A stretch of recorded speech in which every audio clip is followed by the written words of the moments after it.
दुनिया भर में चल रही जंग के बीच भारत में एक होश उड़ा देने वाला ऑपरेशन हुआ है। भारत की सुरक्षा एजेंसियों ने एक बहुत बड़े अंतरराष्ट्रीय षड्यंत्र को नाकाम कर दिया है। भारत में खड़ी इस पुलिस वैन के अंदर कुछ ऐसा है जिसे देखकर पूरी दुनिया हैरान है। इस पुलिस वैन के अंदर 7 लोग हैं जिन्हें अगर पकड़ा नहीं जाता तो ये भारत के अंदर ही नई जंग शुरू करवा देते।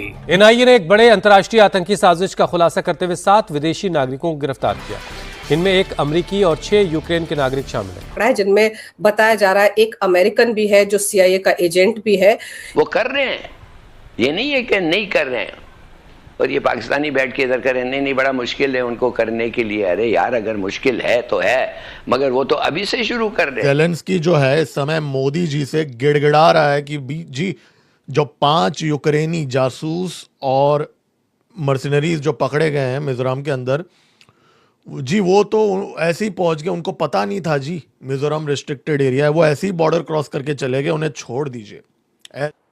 7 विदेशियों की गिरफ्तारी ने पूरे देश में हलचल मचा दी है। एनआईए ने एक जबरदस्त ऑपरेशन को अंजाम दिया और इसमें 13 मार्च को देश के अलग अलग हिस्सों से इन 7 घुसपैठियों को, या विदेशी घुसपैठिया कहना ज्यादा सही होगा, इनको गिरफ्तार किया है।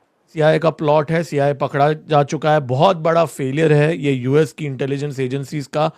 लेकिन आज जो यूक्रेन की जो फॉरेन मिनिस्ट्री है उसने कहा कि भारत के पास कोई प्रूफ ही नहीं है और रशियन मीडिया आउटलेट्स झूठे आरोप लगा रहे हैं, भारत और रशिया के मीडिया आउटलेट झूठे आरोप लगा रहे हैं। तो यूक्रेन जो है यहाँ पे रशिया वाला एंगल यहाँ पे लेके आ रहा है।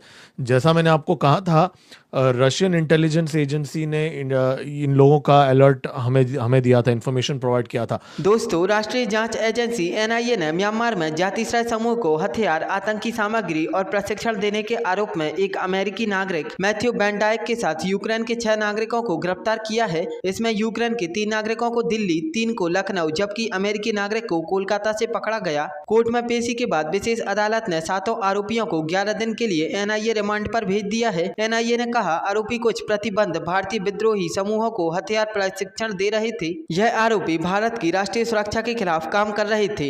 एनआईए ने 15 दिनों के रिमांड की मांग की थी, लेकिन कोर्ट ने 11 दिन मंजूर किए। कोर्ट ने भी माना कि मामला सामान्य नहीं है और पहली नजर में यूएपीए की धारा 18 लागू होती है। सभी के खिलाफ आतंकी साजिश में साथ देने का मामला दर्ज किया गया। सूत्रों ने बताया कि गिरफ्तार अमेरिकी नागरिक मैथ्यू वैन डाइक सैन्य प्रशिक्षण ले चुका है।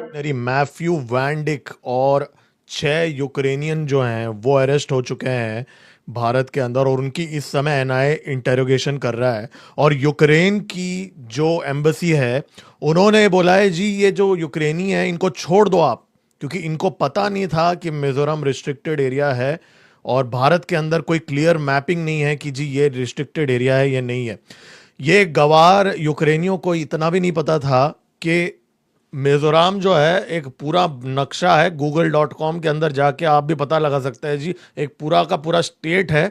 तो ये कोई ज़मीन नहीं है कि जी बॉर्डर क्रॉस करके कहीं चले गए और ना समझ बन के वो म्यांमार भी चले गए और वहाँ से वेपन्स की ट्रेनिंग दे के आ भी गए। तो यहाँ पे क्लियर कट ये सीआईए का प्लॉट है, सीआईए पकड़ा जा चुका है, बहुत बड़ा फेलियर है ये यूएस की इंटेलिजेंस एजेंसीज का। लेकिन आज जो यूक्रेन की जो फॉरेन मिनिस्ट्री है उसने कहा कि भारत के पास कोई प्रूफ ही नहीं है और रशियन मीडिया आउटलेट्स झूठे आरोप लगा रहे हैं, भारत और रशिया के मीडिया आउटलेट झूठे आरोप लगा रहे हैं। तो यूक्रेन जो है यहाँ पे रशिया वाला एंगल यहाँ पे लेके आ रहा है। जैसा मैंने आपको कहा था, रशियन इंटेलिजेंस एजेंसी ने इन लोगों का अलर्ट हमें दिया था, इंफॉर्मेशन प्रोवाइड किया था। तो यूक्रेन अभी रशिया को यहाँ पे ड्रैग कर रहा है जी। रशिया भारत नागरिकों को पकड़ा है जिनमें बताया जा रहा है एक अमेरिकन भी है जो सीआईए का एजेंट भी है। ये सब लोग तो बड़े ही खतरनाक मंसूबे लेकर म्यांमार पहुंच गए थे सर, भारत से होते हुए। ये सामान्य खतरनाक वाली बात नहीं है, ये अत्यंत गंभीर प्रकरण है और हमारी और रूस से जो कूटनीतिक समझौते हैं उसके मद्देनजर ये जो टिप ऑफ मिला है रूस से, उसके बाद ये प्रकरण जो है इसके ऊपर कार्रवाई हुई और परिणाम देश के सामने है। 7 जो पकड़े गए हैं उसमें एक अमेरिकन है और 6 यूक्रेनियंस हैं। इनके मंसूबे और इनके बारे में तो हम आपसे डिस्कशन के दौरान हम चर्चा करेंगे, लेकिन किस शातिर दिमाग के तरीके से ये बताया जाता है, ये 7 तो पकड़े गए हैं, लेकिन इसके अलावा 14 यूक्रेनियंस अलग अलग स्थानों पर अलग अलग तरीके से आए थे टूरिस्ट वीज़ा पे और जिससे किससे कि यहाँ पर पहले अलग अलग मार्गों से आए, फिर अलग अलग तरीके से छितरा करके आसाम के जरिए ये मेघालय पहुँच जाए, मेघालय से म्यांमार पहुँच जाए। ये सर्वविदित है कि मेघालय और म्यांमार के बीच 500 किलोमीटर की सीमा है। ये बहुत ही एक महत्वपूर्ण, संवेदनशील लेकिन एक पोरस सीमा है जहां से आवागमन बिल्कुल संभव है।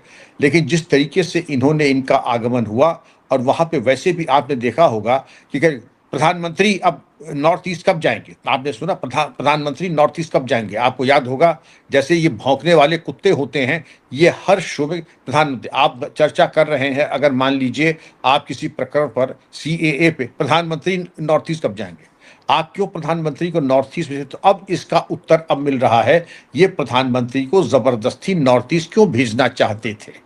इन चरमपंथियों के पास जो पकड़े गए हैं 7, इनको 11 दिन की रिमांड मिली है पटियाला हाउस कोर्ट में, और इनकी तरफ से अपीयर होने वाले जो बहुत प्रसिद्ध वकील थे, उनका नाम लेना उचित नहीं है, तो उन्होंने बहुत इसका विरोध किया कि इनको रिमांड दी क्यों जा रही है NIA कस्टडी में। इनको NIA कस्टडी नहीं, इनको तो सीधे जेल भेजना चाहिए था। बड़ी पीड़ा हो रही थी, महंगे वकील, सैटेलाइट फोन इनके पास, और ये जो अपराध पंजीकृत हुआ है, ये बहुत कम ऐसा होता है कि गृह मंत्रालय के अनुरोध के ऊपर और उनकी पृष्ठभूमि के ऊपर यह अपराध पंजीकृत हुआ है। धारा 18 UAPA सेक्शन 18 के अंतर्गत यह मुकदमा लिखा गया है। आप अगर इन लोगों के नाम देखें, पहले तो नाम हालांकि कोई मान्य बहुत ज़्यादा नहीं रखते हैं। जो अमेरिकन है उसका नाम है मैथ्यू एरन वैन डाइक। जो यूक्रेनियन पकड़े गए हैं उनमें उनका नाम है Hurba Petro, Slavis Taras, Ivan Suknavsky, Stefanukiv Marian, Kochurka Maksis, Kamsky Viktor. ये इसके अलावा मैंने पहले बताया था कि 14 लोग और आए हैं, और 14 अलग अलग स्थानों पे आए हैं। जो पकड़े गए हैं उसमें 3 दिल्ली में, 3 लखनऊ में और 1 कोलकाता में। अब इनकी रिमांड वगैरह तो हो गई है, लेकिन अगर इनकी बात को अगर आप देखें, ये कैसे एंटर हुए, टूरिस्ट वीज़ा पे ही केवल आए। टूरिस्ट वीज़ा से ये छितरा गए, और छितराने के बाद आप अगर इनके ऊपर गौर करें तो आप ये देखिएगा कि पहले ये आए गुवाहाटी, गुवाहाटी से ये गए मिज़ोरम। इनके पास किसी तरह का RAP और PAP कोई परमिट नहीं था, जो कि आवश्यक है मिज़ोरम जाने में, क्योंकि मिज़ोरम की एक विशिष्ट, एक वहाँ पर कानून व्यवस्था के मद्देनज़र एक विशेष परमिट की ज़रूरत थी। अब इनकी मजबूरी क्या थी, भारत के अलग अलग कोनों में टूरिस्ट वीज़ा के ऊपर इनका आगमन होता है, और गुवाहाटी से आकर के मिज़ोरम जाते हैं बिना RAP और PAP लिए। चूक नंबर 1, और वकील खड़े हैं इनको बचाने में। और इस संवेदनशील बॉर्डर के ऊपर इनका